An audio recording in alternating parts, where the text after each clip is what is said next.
Assalamualaikum warahmatullahi wabarakatuh. Perkenalkan nama saya Muhammad Wahidun dari Prodi PJJ Manajemen kelas 701.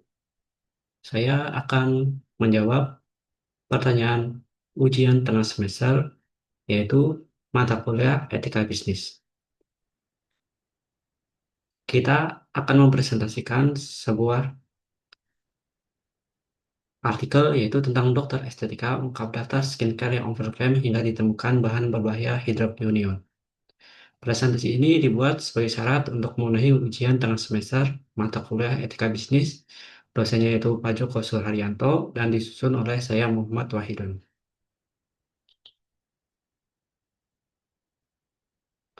Pertanyaan pertama yaitu berikan pandangan Anda mengenai praktik overclaim dalam dunia industri skincare. Apakah Anda setuju atau tidak setuju dengan cara beberapa produk skincare memberikan klaim yang berlebihan?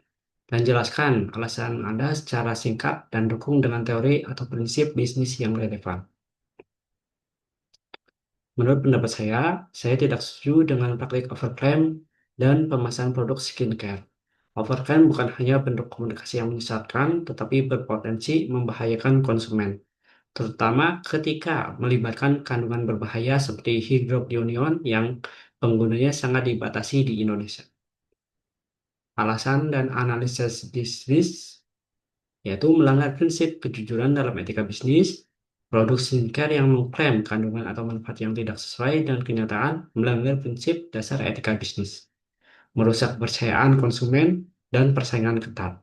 Overclaim juga menciptakan persaingan yang tidak sehat dan merusak kepercayaan publik terhadap industri skincare lokal.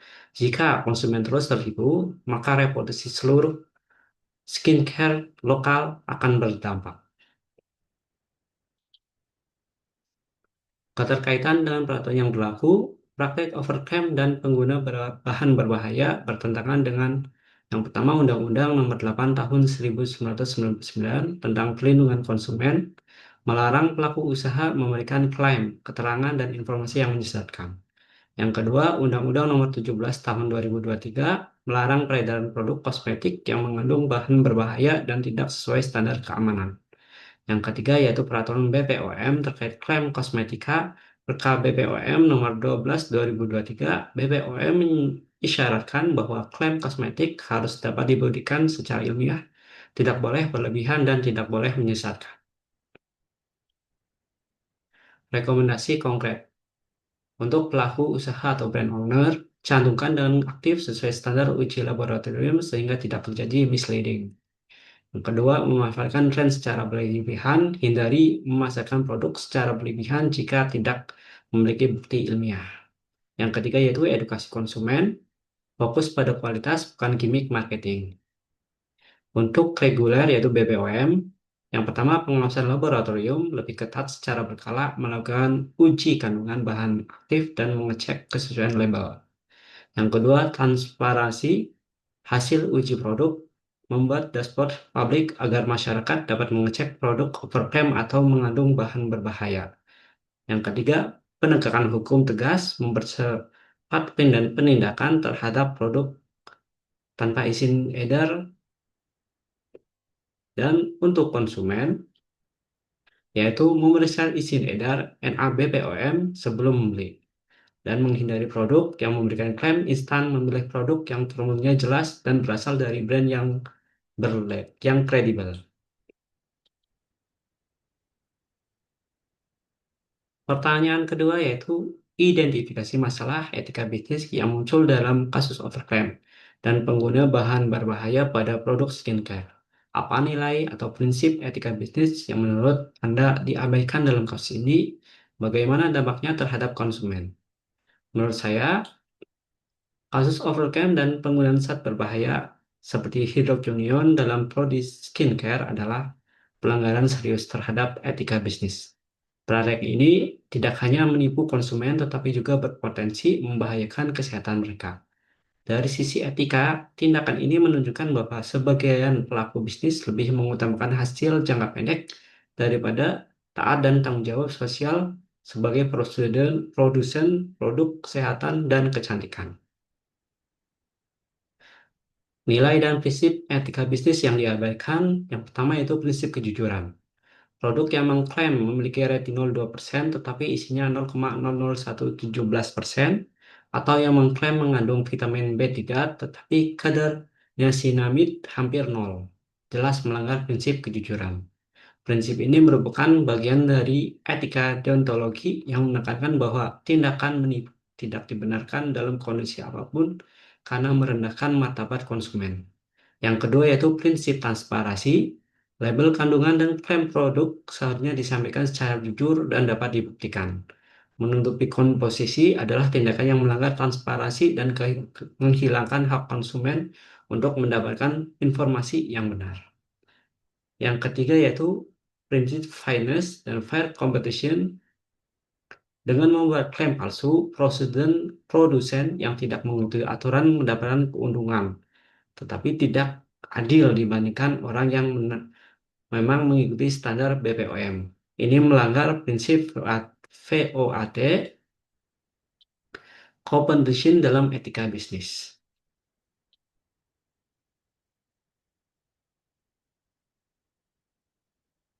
Dampak terhadap konsumen yaitu yang pertama, dampak kesehatan. Resiko iritasi, rusaknya skin barrier, hingga kerusakan kulit jangka panjang dapat terjadi jika kandungan berbahaya seperti hydroquinone digunakan tanpa pengawasan medis. Yang kedua, kerugian konsumen. Konsumen dirugikan karena membeli produk yang tidak memenuhi janji, sehingga uang yang dikeluarkan tidak sebanding dengan efektivitas produk tersebut. Yang ketiga yaitu hilangnya kepercayaan publik. Jika terus terjadi, masyarakat dapat kehilangan kepercayaan terhadap produk lokal secara keseluruhan.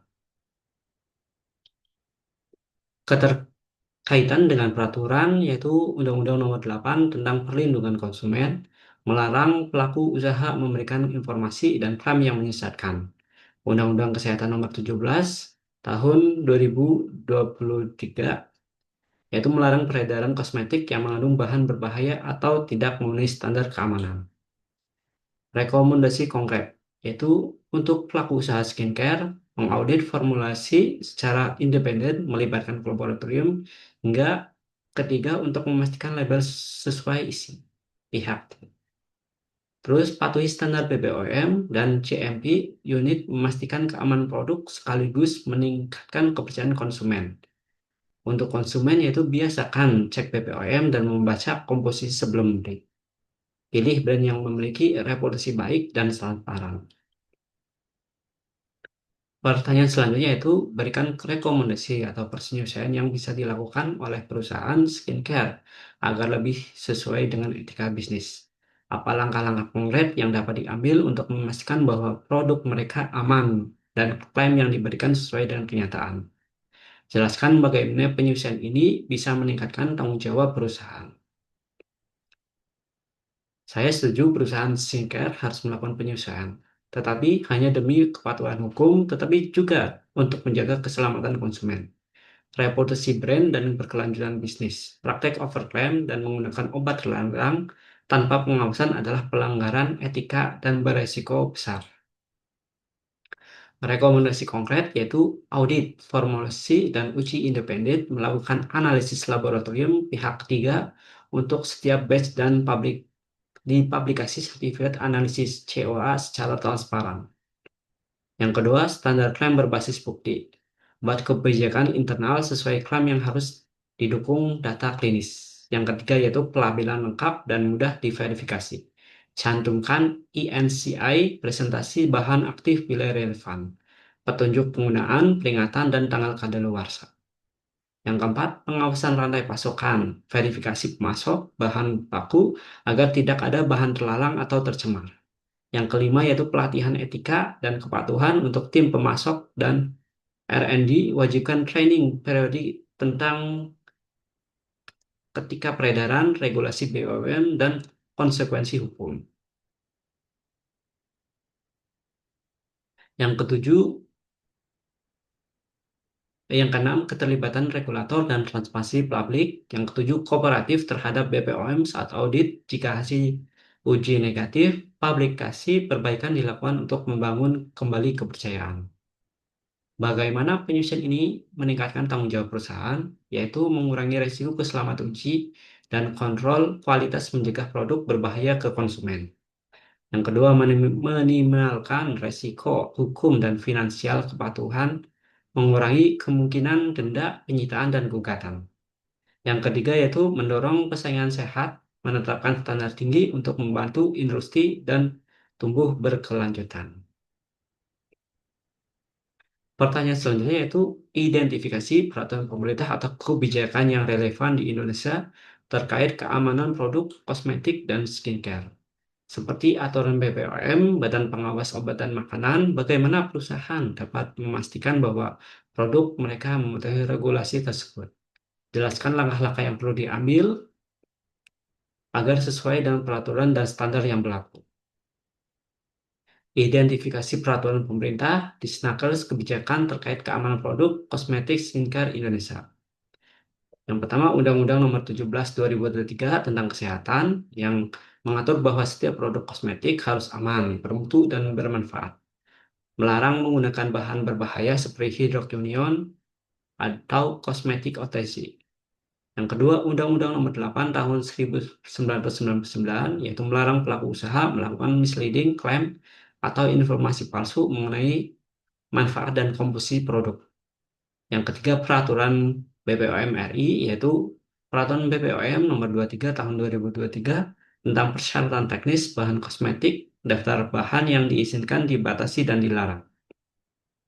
Selanjutnya yang keempat yaitu Peraturan BPOM Tahun 2023 tentang tata cara notifikasi kosmetik. Setiap produk wajib notifikasi izin edar dan terbukti aman sebelum beredar BPOM Nomor 17 Tahun 2014. Yang kelima, Peraturan BPOM Nomor 17 Tahun 2014 yaitu tentang pedoman klaim produk, mengatur batasan klaim termasuk tentang overclaim.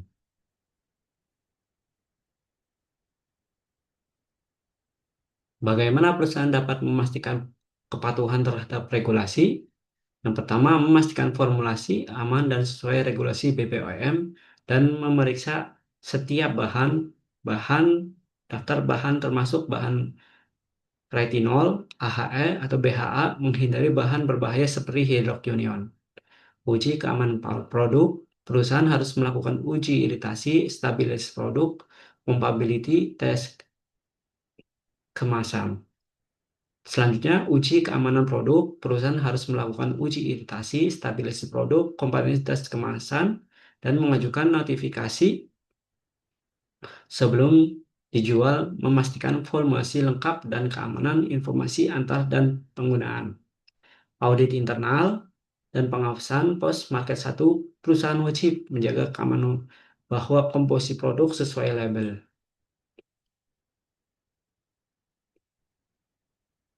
Selanjutnya, pertanyaan selanjutnya itu jelaskan outcome atau dampak yang harus Anda harapkan jika perusahaan skincare benar-benar menerapkan etika bisnis yang sesuai dan mematuhi peraturan pemerintah. Bagaimana penerapan ini bisa berdampak pada kepercayaan konsumen, reputasi perusahaan, dan kesehatan masyarakat. Dampak yang diharapkan jika penerapan etika dan kepatuhan dilakukan yaitu kepercayaan konsumen meningkat, reputasi perusahaan membaik, dan resiko hukum turun. Kesehatan dan masyarakat terlindungi, keberlanjutan bisnis jangka panjang, dampak terhadap konsumen adalah meningkat, serta sikap kritis dan kehati-hatian dalam memilih produk. Meskipun menggunakan produk berbahaya, dapat menimbulkan kerusakan kulit dan kerugian finansial. Bagi perusahaan, skincare praktik tidak etis dapat merusak reputasi perusahaan, menurunkan kepercayaan publik, serta memicu sanksi hukum. Sementara perusahaan yang patuh memperoleh kepercayaan dan mendorong persaingan yang sehat.